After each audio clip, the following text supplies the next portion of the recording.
Assalamualaikum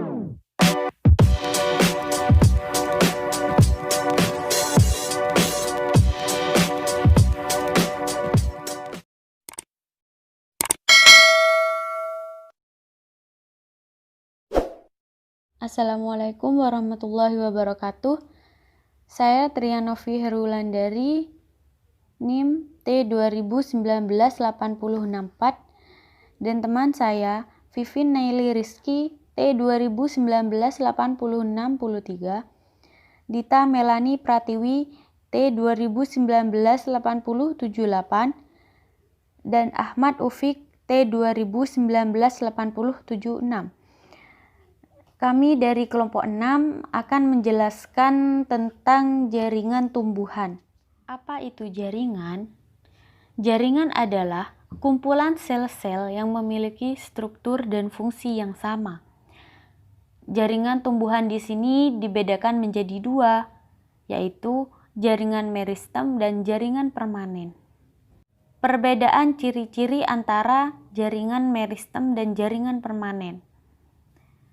Pada jaringan meristem, sel-selnya itu masih muda, sel aktif membelah, tidak ada ruang antar sel atau susunannya rapat. Sedangkan pada jaringan permanen, selnya relatif besar, sel tidak aktif membelah, ada ruang antar sel, dan susunannya longgar. Pada jaringan meristem juga mempunyai ciri-ciri yaitu dinding selnya tipis, banyak protoplasma, vakuola kecil atau tidak ada, dan nukleus besar. Sedangkan pada jaringan permanen, dinding selnya itu tebal, sedikit protoplasma, vakuola besar, dan selnya kadang sudah mati. Jaringan meristem atau jaringan muda adalah jaringan yang aktif membelah atau bermitosis. Berdasarkan asal bentuknya, jaringan meristem ini dibagi menjadi dua. Pertama, jaringan meristem primer, dan kedua, jaringan meristem sekunder. Meristem primer adalah jaringan meristem yang ditemukan pada tumbuhan yang sel-selnya masih aktif membelah. Meristem primer ini terletak pada ujung batang dan ujung akar. Meristem primer menyebabkan pertumbuhan vertikal atau pertumbuhan ke atas sehingga menyebabkan batang dan akar ini memanjang. Terbentuknya meristem primer berasal dari sel-sel inisial atau promeristem. Promeristem adalah jaringan meristem yang telah ada sejak fase embrio. Yang kedua yaitu meristem sekunder.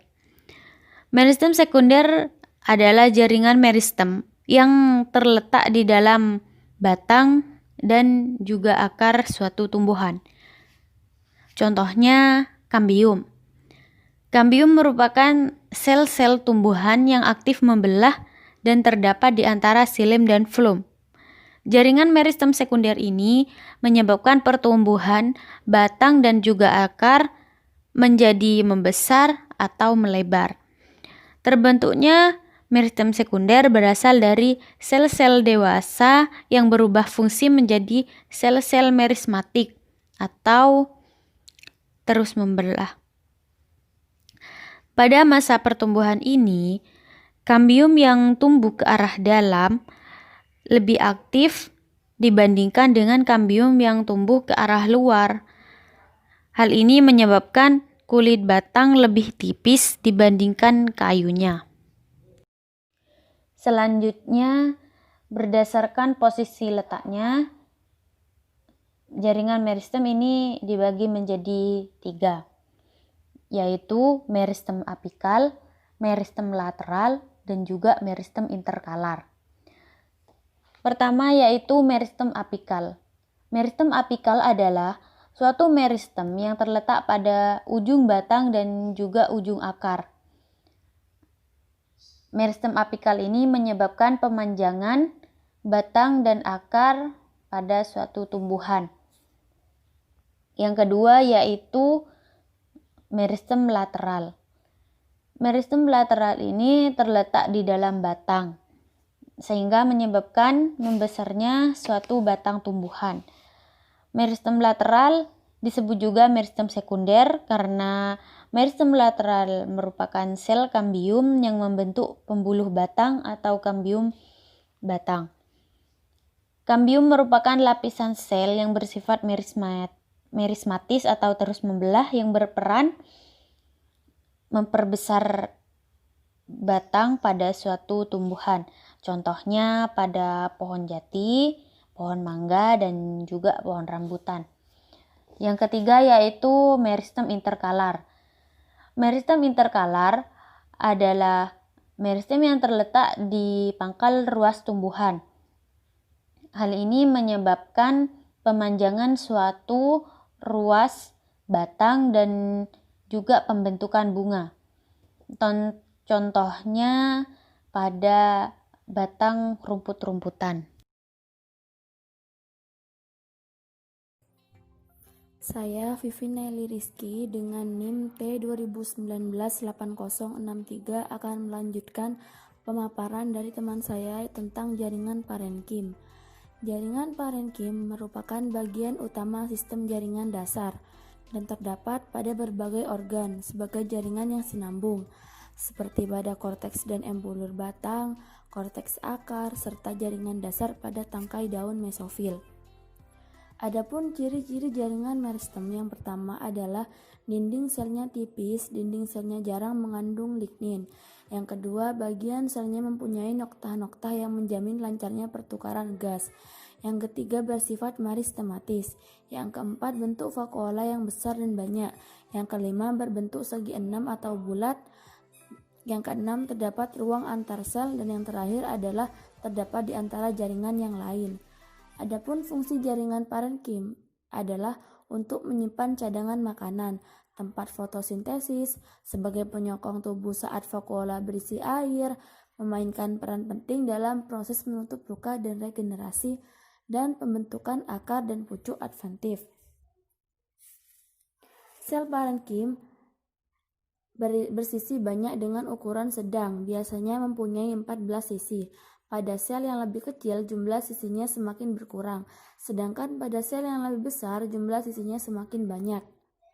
Berdasarkan fungsinya, ada beberapa macam parenkim, yaitu yang pertama adalah klorenkim atau parenkim asimilasi.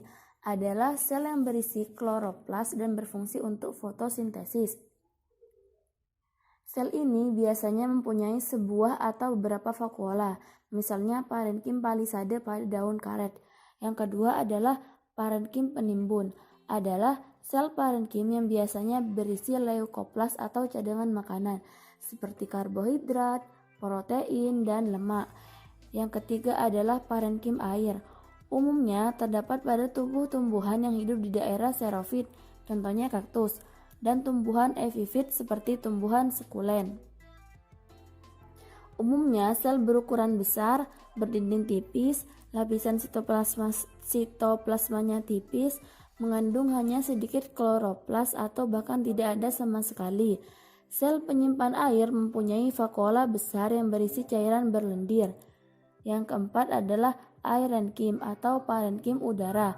Banyak terdapat pada batang dan daun tumbuhan yang tumbuh di tempat yang banyak mengandung air dan tumbuhan yang hidrofit atau yang habitatnya di air. Jaringan ini penting untuk pertukaran gas, misalnya pada tumbuhan eceng gondok. Yang selanjutnya adalah jaringan penyokong. Jaringan penyokong adalah jaringan yang menunjang bentuk tubuh pada tumbuhan. Ciri-ciri jaringan ini yaitu memiliki dinding sel yang tebal dan kuat, serta telah mengalami spesialisasi pada sel-selnya. Jaringan penyokong memiliki fungsi yaitu yang pertama menegakkan batang dan daun, melindungi tumbuhan dari gangguan mekanis, melindungi embrio dalam biji, melindungi jaringan pengangkut, dan memperkuat jaringan aerenkim. Berdasarkan fungsi, bentuk, dan sifatnya, jaringan penyokong dibedakan menjadi dua macam, yaitu jaringan kolenkim dan jaringan sklerenkim. Jaringan kolenkim merupakan jaringan penguat pada organ-organ tumbuhan yang masih aktif mengadakan pertumbuhan dan perkembangan dan bersifat plastis. Kolenkim seperti halnya parenkim dapat berisi kloroplast. Kolenkim yang mirip dengan parenkim berisi banyak kloroplast, sedangkan kolenkim khusus yang terdiri atas sel yang sempit memanjang hanya sedikit atau tidak mengandung kloroplast sama sekali. Kolenkim terdapat di dalam batang, daun, bunga, buah, dan akar. Kolenkim berkembang terutama jika mendapat sinar matahari. Kolenkim tidak terdapat dalam batang dan daun monokotil yang sklerenkimnya berkembang pada umur awal. Menurut tipe penebalan dindingnya, kolenkim dibedakan menjadi beberapa, yaitu kolenkim sudut. Adalah penebalan dinding sel kolenkim ini terjadi pada sudut-sudut sel. Pada penampang melintangnya, penebalan ini tampak terjadi pada tempat bertemunya 3 sel atau lebih. Yang kedua adalah kolenkim lamela. Penebalan dinding sel kolenkim ini terjadi pada dinding tangensial sel. Kolenkim lamela terdapat pada korteks batang Sambucus nigra. Contohnya bisa dilihat di gambar. Yang ketiga adalah kolenkim lacuna. Penebalan dinding sel kolenkim ini terjadi pada dinding-dinding yang berbatasan dengan ruang antar sel. Yang keempat adalah kolenkim cincin, yaitu kolenkim yang lumen selnya pada penampang melintang tampak melingkar. Selanjutnya adalah sklerenkim. Sklerenkim adalah jaringan yang dinding sekundernya tebal yang mengandung lignin atau tidak dan bersifat elastis. Sklerenkim dibedakan menjadi dua, yaitu serabut dan sklereida. Biasanya serabut selnya sangat panjang dibandingkan dengan lebarnya. Serabut berkembang dari sel meristem, biasanya ditemukan dalam jaringan pembuluh tetapi juga berkembang pada jaringan dasar. Serabut dikelompokkan menjadi 2 tipe dasar, yaitu serabut silem dan ekstrasilem. Serabut silem merupakan bagian terpadu dari silem dan berkembang dari jaringan meristem yang sama seperti pada unsur silem lain. Serabut ekstrasilem terdapat pada semua bagian tumbuhan kecuali pada unsur silem. Serabut ekstrasilem yang terdapat pada korteks sangat dekat hubungannya dengan unsur phloem. Yang selanjutnya adalah sklereida. Sklereida terdapat di tempat yang berbeda dalam tubuh tumbuhan. Biasanya, sklereida merupakan massa yang keras dan terdapat di dalam jaringan parenkim yang lunak. Organ tertentu seperti tempurung kelapa dan kulit biji keras lainnya seluruhnya tersusun atas sklereida. Sklereida dibedakan menjadi 4 tipe, yaitu sel batu. Sel batu terbentuk isodiametris, biasanya terdapat dalam phloem, korteks, dan kulit kayu, batang, dan daging buah pir. Yang kedua adalah makrosklereida. Adalah sklereida yang berbentuk tangkai, sering membentuk lapisan dalam testa dari biji leguminosae. Yang ketiga adalah osteosklereida. Adalah sklereida berbentuk tulang, ujungnya membesar, berongga, bahkan seringkali bercabang. Sklereida ini sering ditemukan dalam kulit biji dan dalam daun dikotil tertentu, misalnya pada kulit biji kacang merah. Yang terakhir adalah asterosklereida. Adalah sklereida yang bercabang, seringkali berbentuk bintang. Asterosklerida terutama terdapat pada daun. Jaringan penutup. Jaringan penutup terdiri atas sel epidermis dan turunannya. Fungsi jaringan penutup adalah melindungi tumbuhan terhadap pengeluaran air yang berlebihan, melindungi tumbuhan terhadap kerusakan mekanis, dan menjaga atau mengatur suhu tumbuhan. Epidermis. Epidermis merupakan lapisan terluar dari daun, bunga, buah, biji, batang, dan akar sebelum mengalami penebalan sekunder. Secara fungsi dan morfologi, sel epidermis tidak seragam. Ada yang bermodifikasi menjadi semacam rambut, sel penutup stomata, dan sel lain yang khusus. Secara topografi dan ontogeni, epidermis merupakan jaringan yang seragam. Struktur jaringan epidermis. Tahap awal perkembangan ontogeni epidermis berbeda pada akar dan batang. Kenyataan ini ditunjukkan adanya peneliti yang menggunakan istilah epiblem dan rhizodermis untuk lapisan akar terluar. Perkembangan epidermis berawal dari protoderm yang berasal dari jaringan meristematis. Epidermis biasanya terdapat di seluruh organ hidup yang tidak mempunyai penebalan sekunder. Beberapa tumbuhan seperti monokotil yang hidupnya lama tidak mempunyai penebalan sekunder. Epidermis digantikan oleh jaringan gabus. Lamanya epidermis dalam organ dengan perkembangan sekunder berbeda. Biasanya dalam batang dan akar, epidermis digantikan oleh periderm selama tahun pertama tumbuhan. Pada spermatopita, epidermis terdiri atas lapis sel tunggal.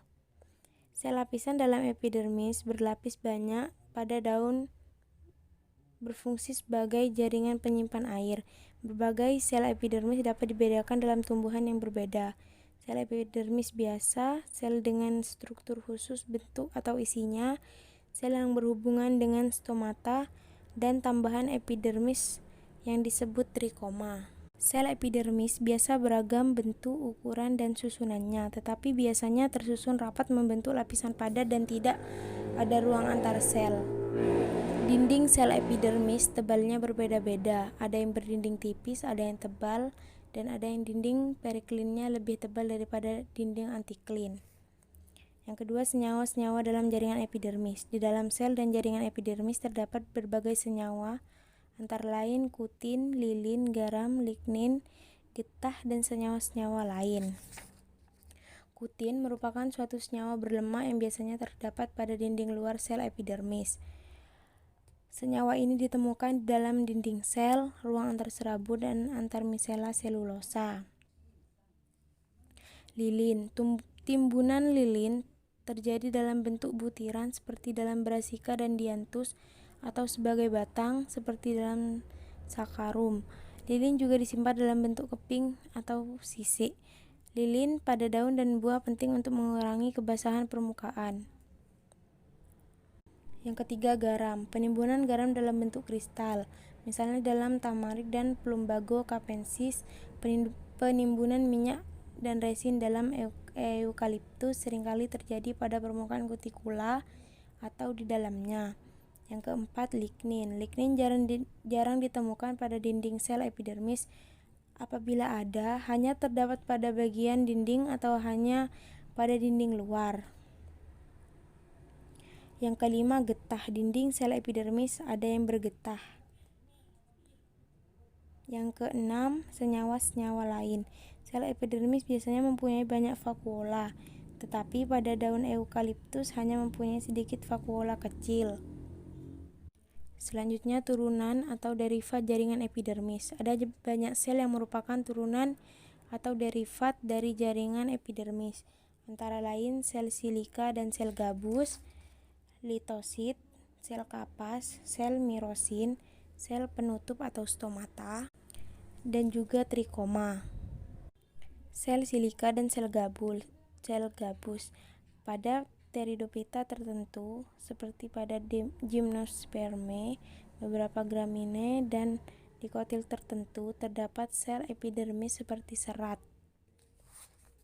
Yang kedua, sel kipas. Pada epidermis dan banyak monokotil lain, kecuali Helobiceae, terdapat sel kipas. Sel ini lebih besar daripada sel epidermis biasa, mempunyai dinding tipis dan vakuola besar. Yang ketiga, litosit. Litosit adalah sel yang dindingnya mengalami penebalan secara sentripetal. Yang keempat, sel mirosin. Sel mirosin seringkali terdapat di dalam epidermis. Sel ini merupakan sel kelenjar yang besar berisi enzim mirosin. Yang kelima, sel penutup atau stomata. Pada epidermis terdapat lubang kecil yang dibatasi oleh dua sel khusus yang disebut sel penutup. Sel penutup dengan lubangnya disebut stoma atau stomata. Trikoma. Pada epidermis sering terdapat alat tambahan baik yang unisel maupun multisel yang disebut trikoma. Trikoma mempunyai struktur yang lebih padat seperti tonjolan, struktur kelenjar, dan duri yang terdiri atas sel epidermis atau jaringan subepidermis yang disebut emergens. Pada beberapa kasus, sukar membedakan secara tegas kedua tipe alat tambahan ini tanpa mempelajari ontogeninya. Karena itu, untuk praktisnya di sini digunakan istilah trikoma, baik untuk alat tambahan yang berasal dari sel epidermis maupun dari subepidermis. Jaringan pengangkut. Sistem pembuluh dari tumbuhan tingkat tinggi terdiri atas xilem yang fungsi utamanya untuk pengangkutan air dan floem yang terutama untuk pengangkutan hasil fotosintesis. Berdasarkan hasil kepentingan filogenetika dan fisiologi, sistem pembuluh terutama xilem digunakan untuk pengelompokan tumbuhan. Xilem adalah jaringan rumit yang terdiri atas berbagai tipe sel. Sel yang terpenting adalah unsur pembuluh yang terdiri atas sel tidak hidup yang fungsi utamanya untuk pengangkutan air dan pada tahap tertentu berfungsi untuk penguat. Pada xilem terdapat serabut dan seringkali juga disebut sklereida. Selain itu, juga terdapat sel parenkim yang berfungsi sebagai penyimpan. Yang kedua, floem. Floem bersama xilem membentuk sistem pengangkutan dalam tumbuhan berpembuluh, baik xilem maupun floem merupakan jaringan rumit. Penyusun floem adalah unsur lapisan yang membantu pengangkutan hasil fotosintesis. Selain itu ada sel parenkim khususnya, yaitu sel pengiring dan sel beralbumin yang berkaitan fungsinya dengan unsur tapisan. Serabut sklereida seringkali berupa pembuluh getah. Nama Ahmad Ufik, NIM T2019876. Di sini saya akan melanjutkan pemaparan dari teman saya tentang ductus sekret dan pembuluh getah. Sekresi dalam tumbuhan merupakan pembentukan dinding sel dan kutikula, penggabusan, penimbunan lilin, dan perpindahan senyawa khusus dari sitoplasma vakula merupakan proses sekresi. Pada tumbuhan, ada 3 proses yang terkait pengeluaran senyawa dari tumbuhan. 1. Sekresi, yaitu pembuangan hasil akhir metabolisme. 2. Sekresi, merupakan pengeluaran senyawa yang masih dipakai dalam proses metabolisme. 3. Rekresi, yaitu pengeluaran garam, suatu proses yang mengatur ion dalam sel. Struktur kelenjar dalam. Kelenjar dalam adalah minyak esensial yang mengeluarkan kelenjar minyak seperti pada buah dan daun jeruk lemon. Kelenjar yang mengeluarkan lendir seperti pada daun sirih. Kelenjar yang mengeluarkan permen karet, resin, tamin, dan lain-lain. Kelenjar pencernaan mengeluarkan enzim atau agen pencernaan. Kelenjar khusus yang mengeluarkan air di ujung vena. Kelenjar luar berupa rambut pendek dengan ujung kelenjar. Rambut atau kelenjar yang mengeluarkan air. Rambut kelenjar yang mengeluarkan permen karet seperti zat seperti pada tembakau, timah, dan lain-lain. Rambut kelenjar yang mengeluarkan zat beracun dan mengiritasi seperti pada jelatang. Kelenjar madu seperti pada tumbuhan karnivora.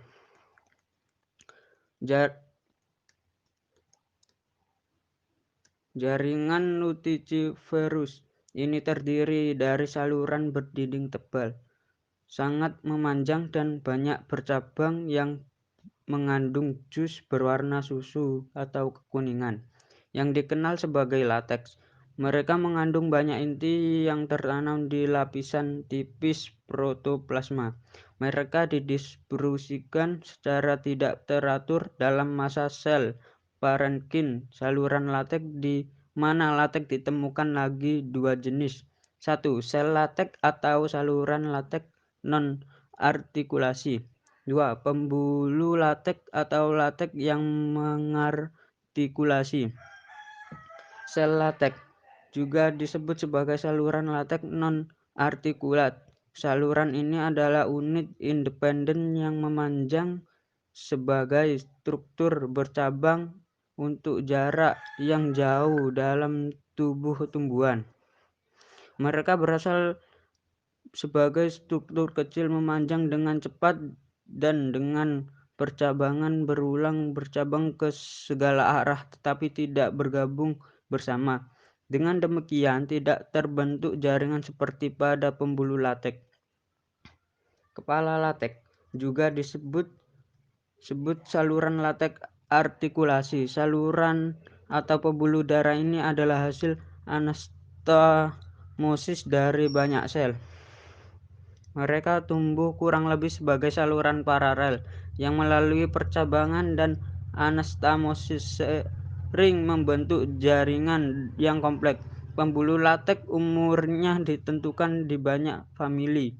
Angiospermae, Papaveraceae, Compsognathus, Horpiaceae, Muraceae, dan lain-lain. Fungsi dari ductus latiferus tidak dipahami dengan jelas. Mereka juga dapat bertindak sebagai organ penyimpanan makanan atau sebagai reservoir produk limbah atau sebagai jaringan translokasi.